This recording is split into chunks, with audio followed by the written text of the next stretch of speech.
Oui, c'est dangereux pour la santé. La Commission européenne a rappelé quand même qu'il y avait un risque reprotoxique, donc pour la reproduction, mais surtout, en fait, il y a un risque cancérogène.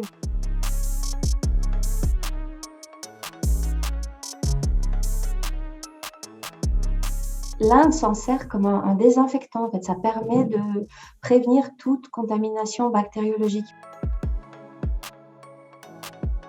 L'affaire remonte à septembre 2020, puisque c'est la Belgique qui a signalé à tous ses voisins européens que lors d'un contrôle au sein d'une entreprise, on avait repéré de l'oxyde d'éthylène sur des produits. On s'est rendu compte que la France notamment était concernée. Quand le scandale a éclaté, en fait, on s'est rendu compte que des produits étaient contaminés en des doses absolument hallucinantes. Parfois, on dépassait plus de 3700 fois les résidus autorisés dans ces produits. Donc, c'était énorme en termes de potentiel risque pour la santé.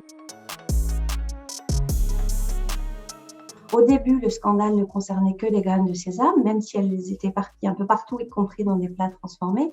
Puis, on a vu que ça touchait des échalotes. On voit qu'il y a du riz, du caviar d'aubergine, il y a de la moutarde. Il y a même des sauces tomates, parce que peut-être que les échalotes sont contaminées à l'oxyde d'éthylène. Donc, c'est assez affolant et ça commence à prendre une ampleur folle. Alors, ce qui est compliqué pour les consommateurs, c'est qu'il est impossible de savoir si finalement les produits qu'on a dans le placard viennent d'Inde ou pas et sont potentiellement concernés par ce scandale à l'oxyde d'éthylène. Pourquoi? Parce qu'il n'y a pas une obligation sur les produits transformés de détailler l'origine de chaque ingrédient. Donc, on ne le sait pas. C'est pas possible de le savoir. Et chaque jour se rajoutent des nouveaux produits, des nouvelles marques, bio ou pas, supermarché, marque connue, petite marque, etc.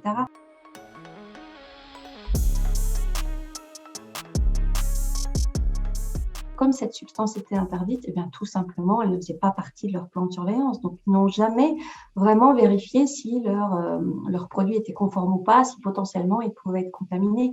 Et puis, il y a une deuxième chose, c'est qu'avec la pandémie, il y a quand même des grandes marques, des fabricants qui nous ont dit, bon, bah, écoutez, on avait prévu d'aller auditer nos fournisseurs indiens, mais à cause du coronavirus, on n'a pas pu se déplacer, on n'a pas été voir nos fournisseurs, on n'a pas fait les vérifications qui s'imposaient. Les victimes, en bout de compte, ce sont nous, consommateurs, qui avons acheté, qui avons parfois plus le ticket pour se faire rembourser, acheter des produits non conformes, contaminés. Si vous voulez l'info, il faut vous connecter tous les jours sur le site de la répression des fraudes et vous plonger dans une liste qui fait plus de 4000 noms, qui est un fichier Excel absolument indigeste.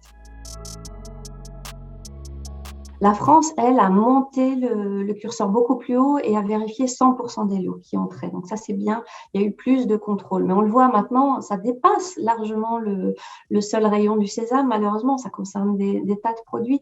Si on mange quelques graines contaminées, on n'en mourra pas. Soyons clairs, il ne faut pas non plus affoler les gens.